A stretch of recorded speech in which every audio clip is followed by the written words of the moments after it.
भैया। जय श्री राम मुकेश भैया। भैया आज ना मुझे बाबा से आदेश है, जो भी बोलना है खुल के बोल दो, क्योंकि उसके बाद तो मैं अंतर्मुख रहना हूँ।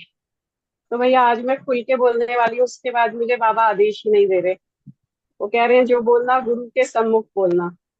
भैया जब आज हम बैठे थे सेशन में, संकल्प नहीं लगाता तो मुझे बहुत विराट रूप में बहुत ही बड़े बाबा नजर आ रहे थे अपने सामने खड़े हुए।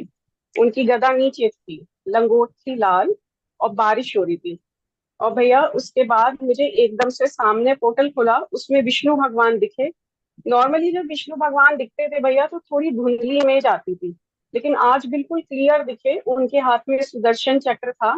धीरे धीरे वो मतलब चरण प्रभु के, फिर माँ लक्ष्मी साथ में दिखी। उन्होंने येलो और ग्रीन साड़ी पहनी थी। उसके बाद ना भैया मैं ये देख ही रही थी कि एकदम से इधर और एक पोर्टल खुला, जिसमें झरना बह रहा था, और मुझे उसमें अंदर ले जाया गया। जब मैं अंदर गई तो झरना मतलब ऐसे खुल गया, वो पहाड़।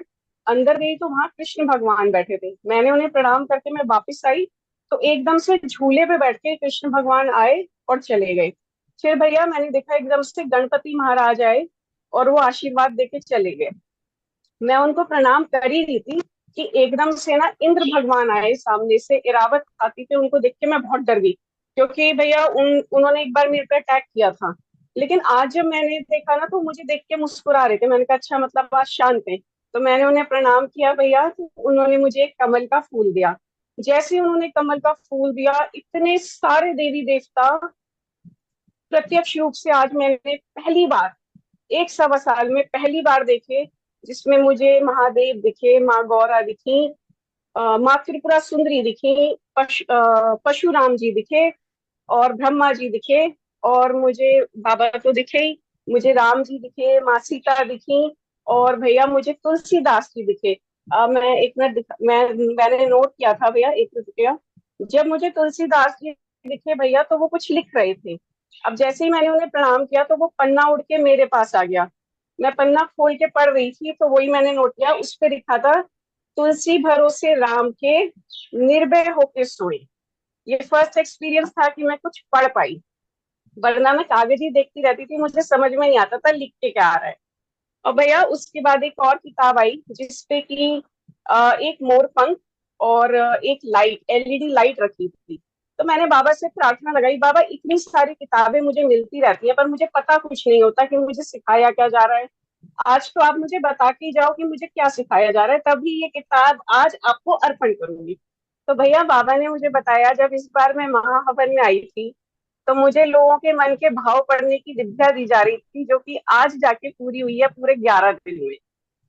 भैया जैसे ही बाबा ने ये बताई, मैंने वो किताब रख दी और मैंने अपनी अति प्रिय मित्र रिचा बहन पे वो आजमा लिया अभी सेशन में। मैंने कहा बहन आप क्या ये सोच रही हैं?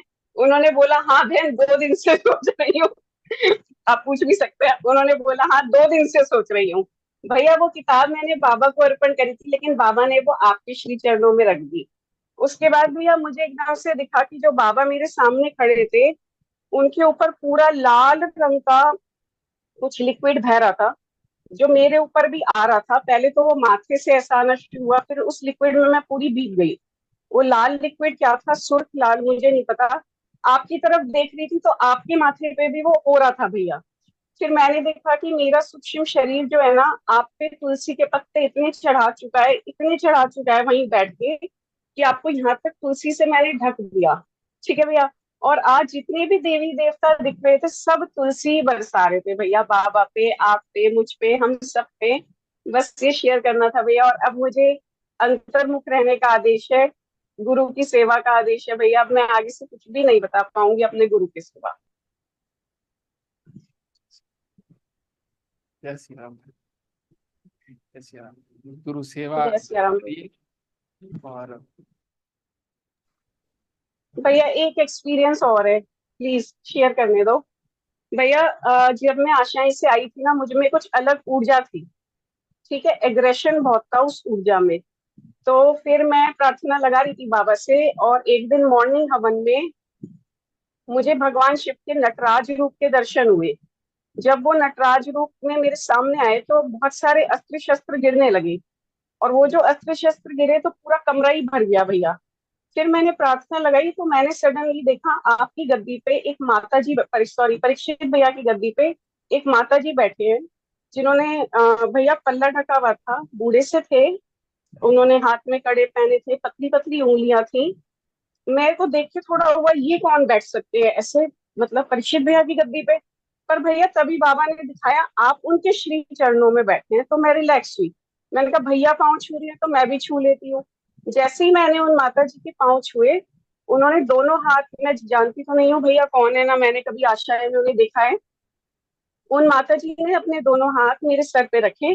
और जब सर पे रखे तो बहुत सारे कलर्स की तरंगे मेरे अंदर गई, और मेरा शरीर बहुत बुरी तरह कांपने लगा। कहने को तो उनके हाथ पतले पतले थे, पर वो इतने भारी थे उस टाइम भैया, मतलब मेरे तो सर ही घूम गया। उसके बाद मैंने उनको प्रणाम किया, और जब प्रणाम किया भैया, उन्होंने मुझे सिंदूरी रंग का एक आसन दिया। तो मैं बहुत खुश हुई, मैंने कहा मेरे बाबा का रंग का आसन है, कभी अभिमान नहीं आएगा मेरे में। फिर मैंने उनको जब खुश होकर दोबारा प्रणाम किया, उन्होंने फिर प्यार से मेरे सर पे हाथ रखा। और जब सर पे हाथ रखा तो मेरे अंदर से ना बहुत सारी रंग बिरंगी तितलियां निकली। और जब तितलियां निकली तो राम नाम भी निकला भैया। और अभी भी जब हम जाप कर रहे थे ना, वो माता जी, जब मेरे को अंतर मुख का आदेश आया ना, तो वो माता जी आए कंफर्म करने कि हाँ आपको अंतर्मुखी रहना है और आपको गुरु सेवा में आगे बढ़ना है। तो भैया इसलिए